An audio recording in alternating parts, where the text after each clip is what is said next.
écouter la parole de Dieu. Nous lisons dans Luc chapitre 21.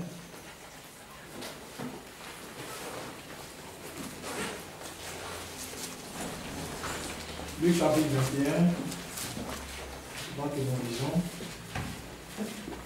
à partir du premier verset.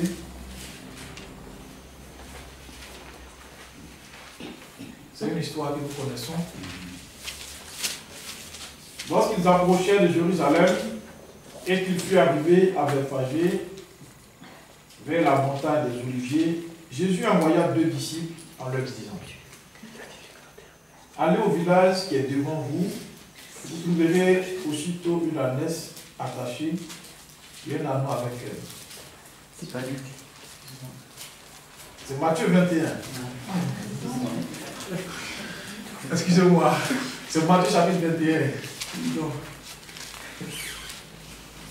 Matthieu chapitre 21, on dit premier verset.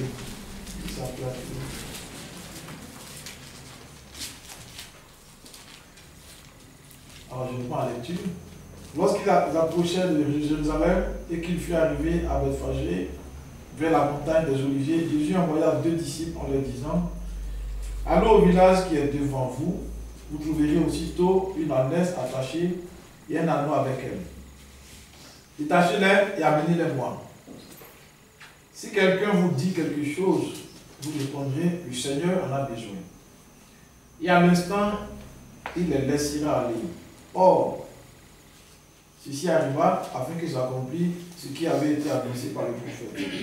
Dites à la fille de Sion: voici ton roi vient à toi, plein de douceur et monté sur un âne, sur un ânon, le petit d'une ânesse. Les disciples allèrent et firent ce que Jésus leur avait ordonné. Ils amenèrent l'ânesse et l'ânon, mirent sur eux leurs vêtements et le firent asseoir dessus. La plupart des gens de la foule étendirent leurs vêtements sur le chemin, d'autres coupèrent des branches d'arbres et en jonchaient la route. Ceux qui précédaient et ceux qui suivaient Jésus criaient: Hosanna au fils de David, béni soit celui qui vient au nom du Seigneur. Hosanna dans les lieux très hauts. Lorsqu'il entra dans Jérusalem, toute la ville fut émue et l'on disait: qui est celui-ci? La foule répondait: c'est Jésus, le prophète de Nazareth en Galilée.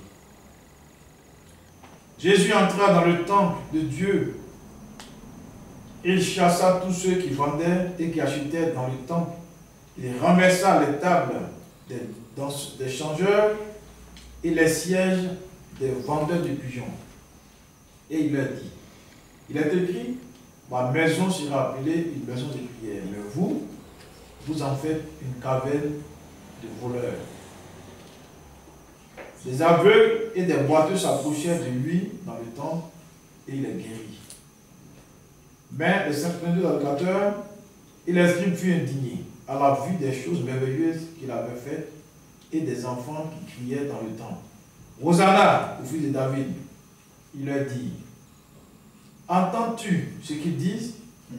Oui, leur répondit Jésus. N'avez-vous jamais lu ces paroles? Tu as tiré des louanges de la bouche des enfants et de ceux qui sont à la mamelle. Amen. Que Dieu soit béni. Je pense que pour la lecture, on peut s'arrêter là. Le Seigneur en a besoin. Amen. Je voudrais qu'on regarde un peu ce texte, d'autant plus que nous sommes dans le même contexte prophétique aujourd'hui. Cette prophétie qui a été citée ici par le prophète, disons par Matthieu, nous concerne. La prophétie dit, verset 5, dites à la fille de Sion, voici ton roi vient à toi, plein de douceur et monté sur un âne, sur un ânon, le petit d'une ânesse. C'est une prophétie qui nous concerne. Parce que c'est maintenant que notre roi est en train de venir vers nous. Amen. Il est en train de venir. Notre roi, le Seigneur Jésus-Christ, l'Écriture dit qu'il est le roi des rois, le Seigneur des seigneurs. Et nous appartenons à son royaume. Nous sommes membres, citoyens de son royaume. Le royaume de Dieu. Et ce roi doit venir. Il doit venir entrer dans ce qu'il a acquis à la croix. Par la souffrance, par la douleur, par sa mort. Parce qu'en mourant, Jésus a acquis quelque chose. Il a racheté, c'est le terme juste, il a racheté le monde entier. Il a racheté les hommes, ceux qui ont cru en lui. Il les a rachetés. Nous avons été rachetés par le Seigneur. Donc, en revenant sur la terre, quand on parle du retour de Jésus-Christ, c'est un retour pour entrer, pour prendre possession de ce qu'il a acquis. C'est maintenant qu'il va prendre possession de son royaume. C'est maintenant qu'il va entrer en possession de nous et de toute la création. Il va entrer en possession de ce qu'il a acquis. Donc, cette parole ici, ce texte est une image. Ça s'appelle les scènes prophétiques. C'est une scène prophétique. La scène qui est décrite ici, l'entrée de Jésus à Jérusalem, c'est une scène prophétique. Ça veut dire que c'est une scène qui présage de ce qui va arriver plus tard. Donc, ce texte nous instruit. D'abord, il était à l'entrée de la ville. Il a envoyé 2 messagers avant lui. Il a envoyé 2 messagers pour aller porter un message dans la ville à quelqu'un. Et quand ils sont arrivés, le message portait sur son moyen de transport. Une ânesse. Et les 2 sont allés, ils ont effectivement pris l'ânesse avec l'ânon. Et il y a un autre, parce que vous savez que ces textes-là sont rapportés plusieurs fois souvent. Donc dans une autre version, je crois que c'est dans le livre de Luc, là-bas, ils ont demandé pourquoi est-ce qu'ils veulent prendre les animaux. Ils ont répété comme le Seigneur l'a dit. Le Seigneur en a besoin. Et le peut-être s'est tué. Amen. Il s'est tué. Donc ils sont allés avec les animaux. Et l'ânesse a été préparée. Et il est monté là-dessus. Donc déjà à l'entrée de la ville, le Seigneur avait commencé par envoyer des messagers. Et c'est la même chose aujourd'hui. Jésus est en train de revenir. Il est en train de revenir. Jésus-Christ est en train de revenir dans les nations. Il est en train de revenir vers l'Église. Il est en train de revenir pour prendre possession de ce qui est à lui. Jérusalem, c'est le symbole de l'épouse, de l'Église. C'est un symbole. Donc, cette marche vers Jérusalem est engagée à la fin des temps. De manière spirituelle, c'est une marche qui est engagée. Et le Seigneur revient, il est en train de revenir. Il a déjà envoyé un messager avant lui. Il a déjà envoyé l'esprit d'Élie.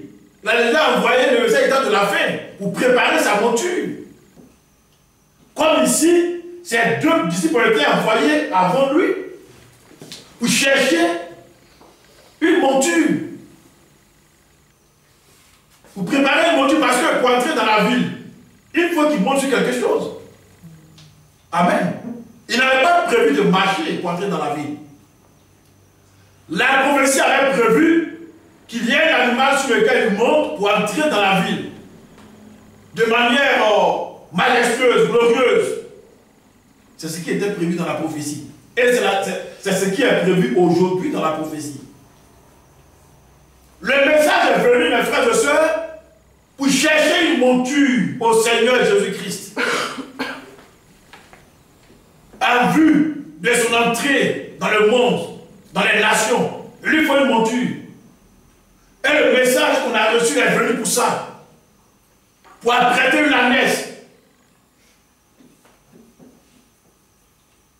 sur laquelle il va monter pour entrer de manière triomphale à Jérusalem comme un vainqueur. Parce que si le Seigneur nous a conquis, nous, les frères et sœurs, s'il nous a conquis, s'il est venu pleinement en nous, Si nous sommes devenus véritablement des Jésus-Christ, chacun pour sa part, alors le Seigneur a trouvé une monture.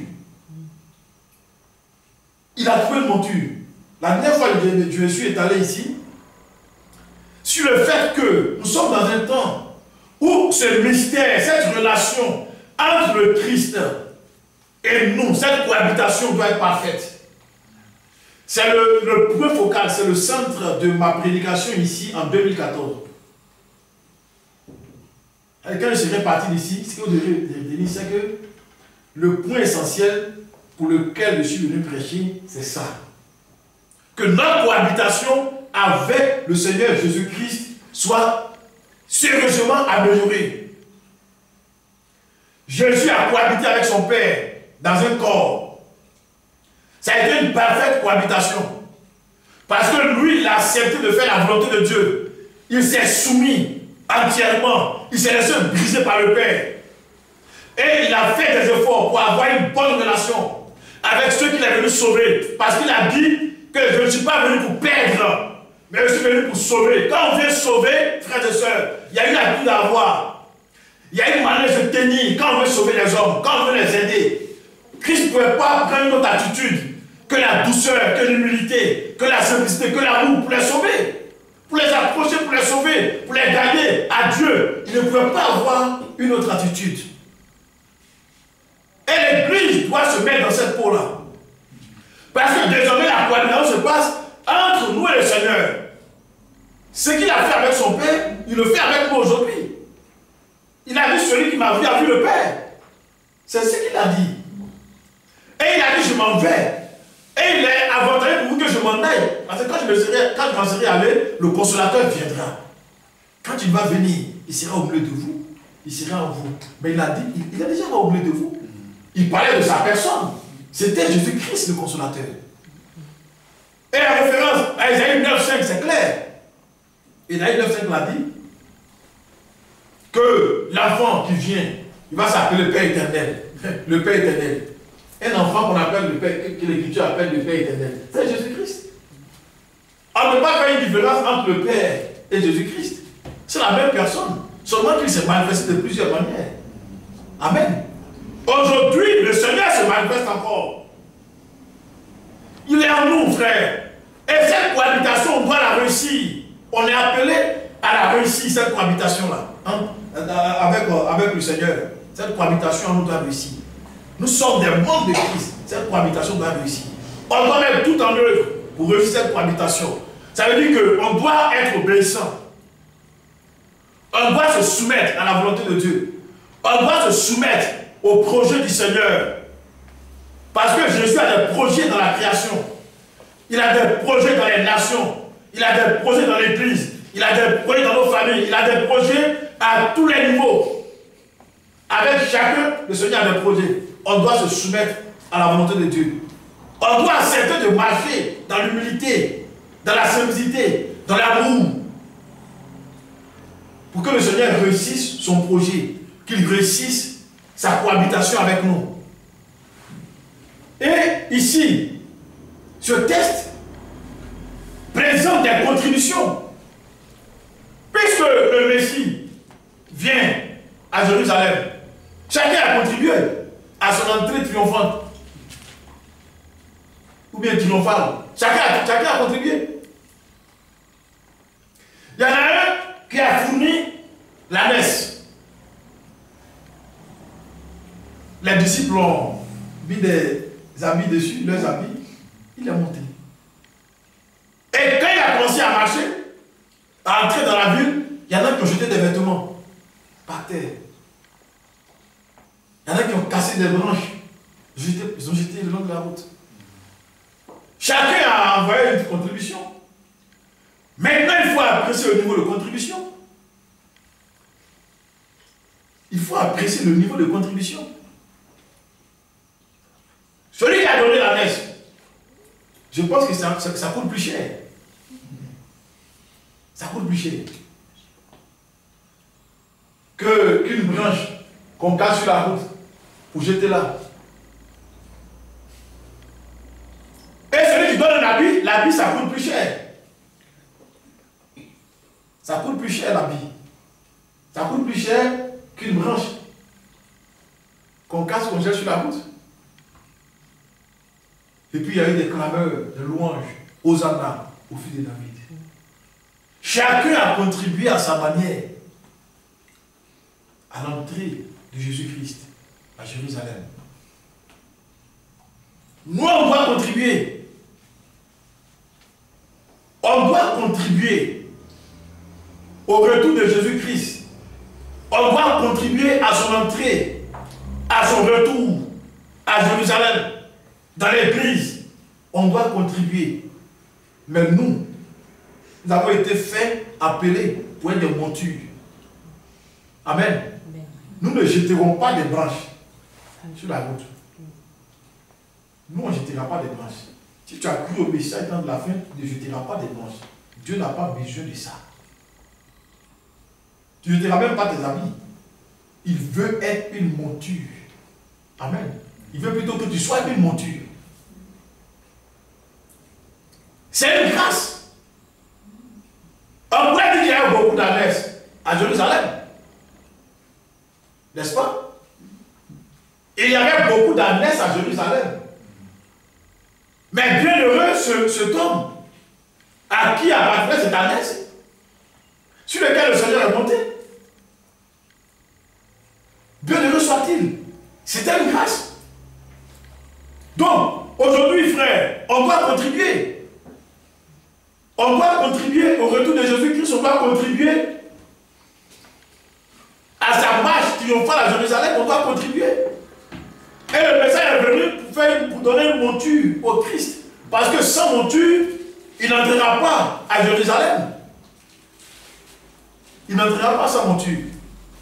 Donc il est important pour nous, frères, nous qui avons été appelés à être des ânesses, des montures pour le Seigneur. Il est important pour nous qu'on réussisse notre cohabitation avec le Christ. C'est très important. C'est très, très, très important. L'échec des chrétiens se trouve à ce niveau, pour la plupart du temps. On ne réussit pas. On ne réussit pas cette cohabitation avec le Christ. On doit la réussir. C'est un ménage. C'est un ménage, on doit la réussir.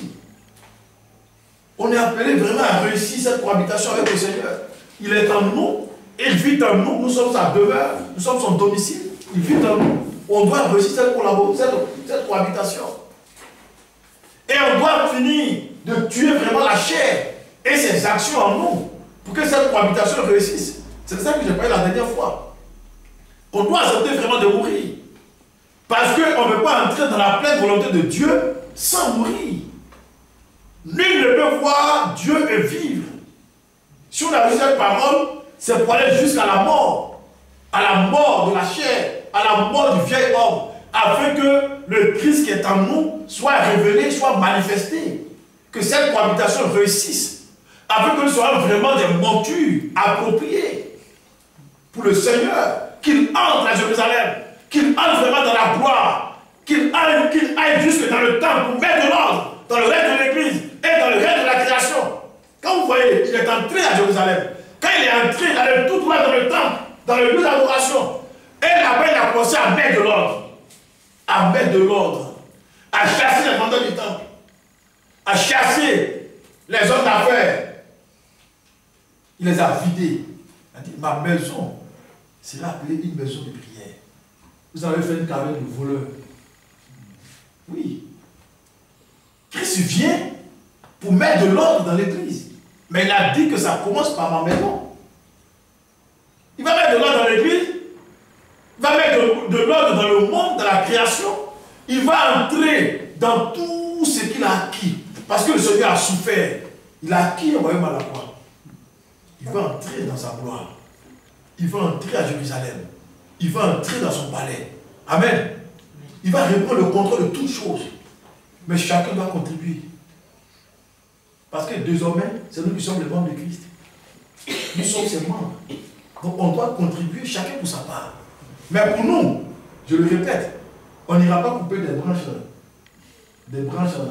d'arbres pour jeter sur la route. Qu'est-ce que c'est qu'une branche d'arbre? Frère, Qu'est-ce que c'est qu'une branche d'arbre?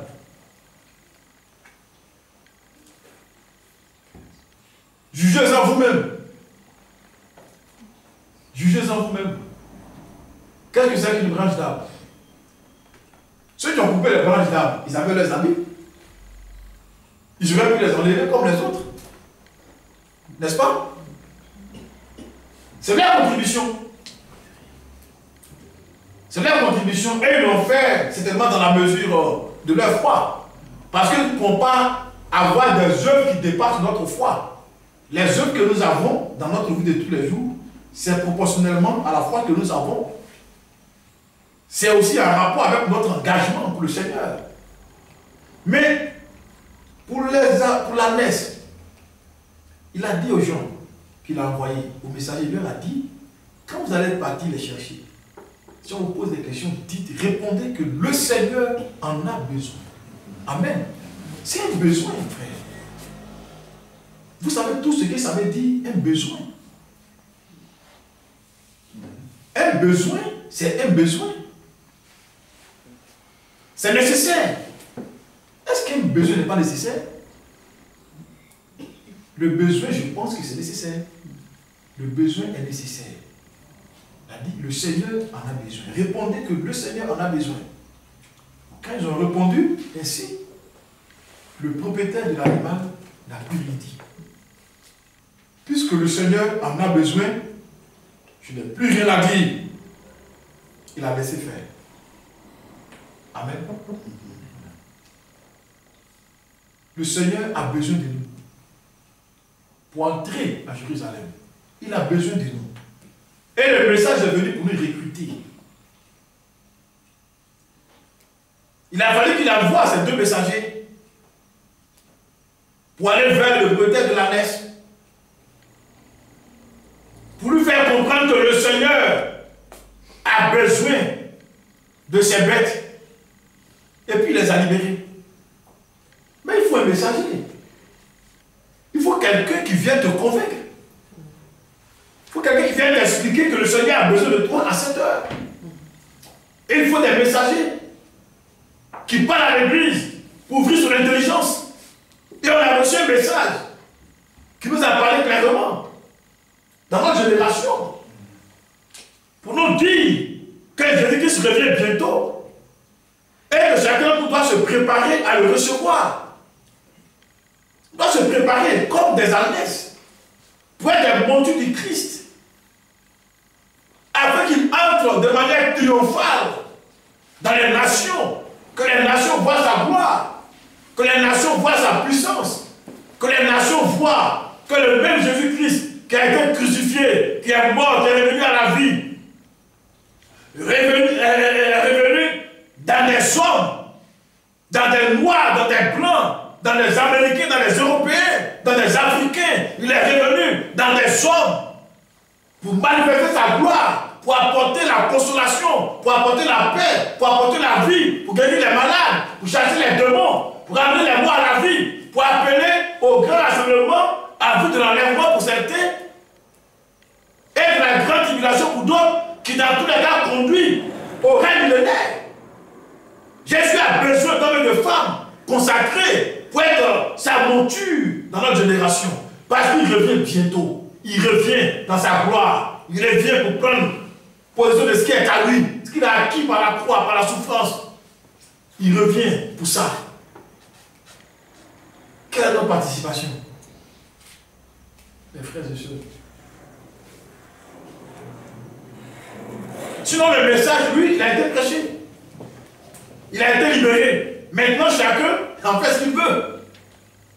Mais je pense que nous devons participer à la mesure de ce que nous avons reçu. Parce que le Seigneur a dit, on demandera beaucoup à celui à qui on a beaucoup donné, n'est-ce pas? C'est ce qui est écrit. On doit participer à la hauteur de ce que nous avons reçu. Et nous ne participerons pas avec ce qui ne nous coûte rien. Comme des branches d'arbres. Nous ne participerons pas au retour de Jésus-Christ avec ce qui ne nous coûte rien. Mais non. Parce que le message est venu pour nous enrichir, pas pour nous appauvrir. Le message n'est pas venu pour nous appauvrir. Si nous sommes pauvres, c'est par notre propre faute. Je ne parle pas de la pauvreté matérielle. Je parle de la pauvreté spirituelle. Jésus a dit que je suis venu afin que mes enfants, mes disciples aient la vie, qu'ils l'aient en abondance. Jésus-Christ est vraiment le Dieu de l'abondance. Mais si nous sommes pauvres, si Laodicée est pauvre, c'est la vie de Laodicée. Mais le message, lui, il est riche. Et le message est venu pour que nous soyons riches. Le message est venu pour que nous soyons des montures pour le Seigneur. Que nous soyons préparés comme des montures. Parce que les messagers ici sont allés chercher une monture pour le Christ. Est-ce que nous pouvons être une monture pour le Christ? Pour son retour, est-ce que nous sommes prêts à être des montures? Est-ce que nous pouvons participer à la hauteur de ce que nous avons reçu? C'est une prophétie. Dites à la fille de Sion, voici, ton roi vient à toi. Amen. Voici le message que le prophète a adressé. Dites à la fille de Sion, voici ton roi vient à toi, plein de douceur, et montez sur un arbre, sur un anon, le petit Hadès. Voici le message qu'il nous a adressé. Dites à la fille de Sion, la fille de Sion, c'est l'église, c'est l'épouse de Christ. Ton roi vient. Jésus revient, il vient. Amen. Il vient, il revient. Et tous les signes prouvent qu'il revient effectivement. Mais Jésus ne vient pas comme ça. Il ne débarque pas comme un inconnu. Jésus prépare son retour. Parce que ce n'est pas n'importe qui. Il prépare son retour. Il se fait précéder par des messagers pour véhiculer le message, pour rassembler le peuple de Dieu. Et ça a été vraiment un accueil surprenant. Quand nous connaissons l'histoire de Jésus, ce qui s'est passé, par moment les gens l'ont lapidé, par moment ils l'ont chassé. Mais quand vous regardez ce texte, vous vous demandez, mais est-ce que ce sont les mêmes Juifs? Pourquoi? Parce qu'ils ont été captivés par l'esprit de la prophétie. Quand le Seigneur est dans un environnement, c'est comme ça. Il fallait que cette prophétie soit accomplie. Allez de monter sur une ânesse. Les gens ont commencé à crier. Alléluia, Hosanna au fils de David. Il y en a qui ont dit, mais qu'est-ce qui se passe? Ils ont dit, c'est Jésus, le prophète. C'est lui qui vient. Donc la ville était émue. Ils sont sortis et ils l'ont vu. Il marchait là, sur une ânesse, dans la ville. Et les gens ont crié, ils ont chanté, ils l'ont accompagné. Il allait tout droit dans le temple pour aller mettre de l'ordre. Que Dieu soit béni. Ce soir, je voudrais nous appeler à examiner notre contribution à la participation du retour de Jésus-Christ. Que nous soyons de véritables montures,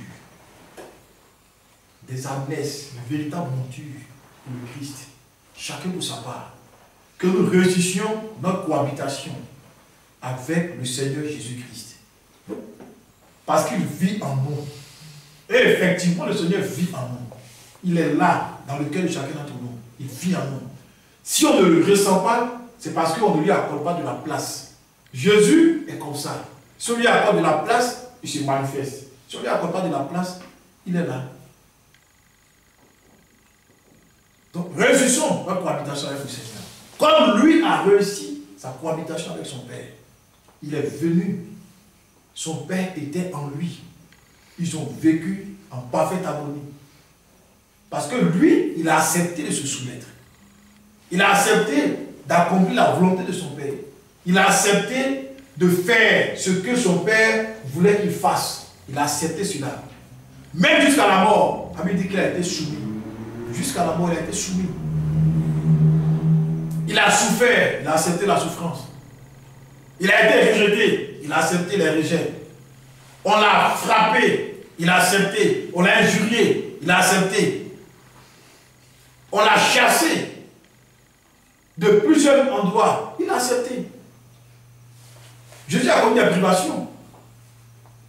Il a dit qu'il n'avait pas d'endroit où reposer la tête. Parfois, il a dû dormir sur les routes, entre deux villages, puisqu'il était un prédicateur itinérant.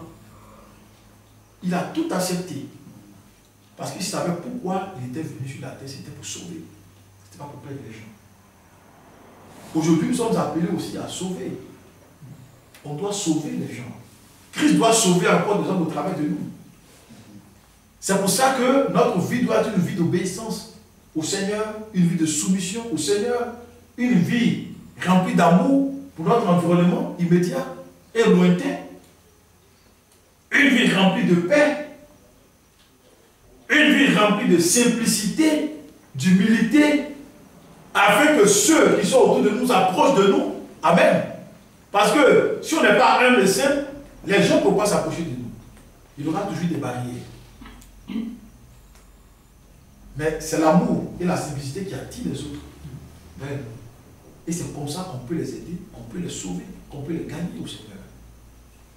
Jésus a fait tout ça. Et en vivant en nous, c'est exactement la même cohabitation qu'il veut. Il a besoin de cette cohabitation-là. Il lui faut ça. On doit réussir cela. Et vraiment, ce soir, je voudrais encore rappeler que je pense que c'est l'essentiel du message que je vous apporte ici. Recevons, sinon réussissons cette cohabitation avec le Seigneur. Beaucoup de chrétiens vont échouer à cause de cela. Et la dernière fois, quand j'ai raconté mon témoignage ici, j'ai dit que le sentiment profond que j'ai eu, c'est que beaucoup manqueront l'enlèvement. Beaucoup manqueront l'enlèvement. Parce qu'ils ne réussiront pas cette cohabitation-là. Ils ne pourront pas réussir. Ils ne voudront pas porter Emmanuel comme il se doit. Ils ne voudront pas être des membres de Christ. L'Écriture a dit, vous êtes les membres de Christ. Vous êtes des membres de Christ. Des montures. Ça sera difficile. Ça, c'est un combat. C'est un grand combat. Réussir cette cohabitation, c'est un grand combat. Parce que, pour que ça réussisse, il faut que nous mourions. Si on ne meurt pas, ça ne réussira pas. Mais si nous mourons, ça peut réussir. Celui qui est mort à lui-même peut réussir cette cohabitation avec le Seigneur. Mais si nous ne mourrons pas à nous-mêmes, il nous sera difficile de réussir cette cohabitation-là. Et beaucoup vont manquer l'enlèvement pour ça. Parce que l'enlèvement est fait pour ceux qui ont réussi leur cohabitation avec le Seigneur. Ceux qui ont été de véritables temples du Saint-Esprit. Des hommes et des femmes en qui le Seigneur a vécu pleinement sa vie, en qui il s'est manifesté, des gens en qui il s'est révélé pleinement. C'est ceux-là qui seront prêts pour l'enlèvement. Des gens qui ne vivent plus, mais qui ont laissé le Christ vivre. Donc, je voudrais, pour ce soir, m'arrêter là. Je pense qu'en peu de paroles, j'ai déjà exprimé le fond et l'importance de ma pensée de ce soir. Amen. Soyons des montures pour le retour de Jésus. Et retenons que le message du temps de la fin est venu pour préparer une monture pour le Seigneur. Et l'épouse sera la monture du Christ. L'épouse sera la monture du Christ. Si nous parvenons à réussir cette cohabitation, nous serons de ce nombre-là. Ces gens qui vont constituer la monture du Christ. La messe de la fin des temps. La messe de la prophétie. Notre participation ne sera pas des habits qu'on va jeter au long de la route. Ou bien des branches d'arbres qu'on va casser ou jeter sur la route. Ça, c'est pour ceux qui n'ont pas reçu le message. Ils n'ont pas reçu le message. Est-ce que les deux messagers sont allés vers des gens, ceux qui cassaient les branches sur la route? Regardez bien le texte. Le message a été adressé aux propriétaires de la messe. Alléluia. Parce que c'est son ânesse que le Seigneur voulait. Il avait besoin de ça. Il a dit, dites que le Seigneur en a besoin. Il avait besoin de l'ânesse. Les branches d'arbres, les amis j'étais sur la route. Bon, c'est tellement qu'ils ont leur utilité. Mais il avait besoin de l'ânesse. Son besoin, c'était l'ânesse. Et c'est ce qu'il a exprimé clairement dans le message qui a été adressé. Comprenons le fond de la prophétie. Parce que la prophétie, à la fin des temps, c'est la stratégie de Dieu.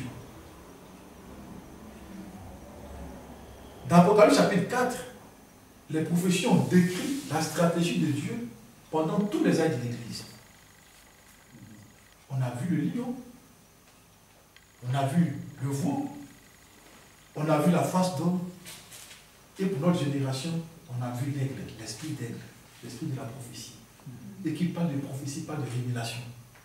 Donc dans notre génération, la stratégie de Dieu contre l'ennemi, contre l'adversaire, c'est l'esprit de la prophétie. C'est l'esprit de l'aigle. C'est le message prophétique qu'on a reçu. C'est ça qui est la stratégie de Dieu contre Satan. Et Satan aujourd'hui travaille pour séduire la chrétienté. Donc c'est celui qui a compris, qui a reçu le message prophétique, celui qui est guidé par l'esprit de l'aigle, qui peut alors comprendre le fond de la pensée de Dieu, le fond de la parole prophétique, la réaliser et l'appliquer à sa vie. Sinon, c'est difficile. Et le Seigneur même l'a dit encore dans Matthieu 24. Il a dit à la fin des temps, on vous dira, le Christ est ici. N'y allez pas. Il est là. N'y allez pas. On vous dira, il est dans les chambres. N'y allez pas. N'y allez pas. Quand un pasteur criera, oh, moi je le Christ, moi je le Seigneur, venez dans mon église, il est par là. N'y allez pas. N'y allez pas. Il ne sera pas dans un lieu à la fin des temps. À la fin des temps, le Christ sera dans un message. Un message qu'il adresse aux croyants. Le problème, ce n'est pas un lieu de prière. Parce qu'il a dit, là où se trouvera le corps, là s'assembleront les aigles. Matthieu 24, verset 31. Je suppose que c'est ça. Moi, je ne pense pas. Ça doit être un autre passage. C'est une autre référence. Mais c'est cette écriture-là qui trouve là dans Matthieu. Vous comprenez? Là où le corps va se trouver, là alors, les aigles seront assemblés. Les aigles, c'est qui? C'est ceux qui ont reçu la parole prophétique. Ils s'assemblent autour d'un corps. Quel est ce corps? C'est le temps de la fin. C'est là que le Seigneur nous rencontre. C'est un message prophétique, c'est une stratégie de Dieu dans notre génération. Mais tout cela pourquoi? Pour quelle raison? La raison est très simple. Pour préparer une monture au Seigneur. Et l'épouse de Christ sera sa monture dans les nations. Pour proclamer sa parole. Pour rendre son témoignage. Pour amener les hommes à comprendre que Jésus-Christ est le même hier, aujourd'hui et pour toujours. Et qu'en dehors de lui, il n'y a pas un autre Dieu.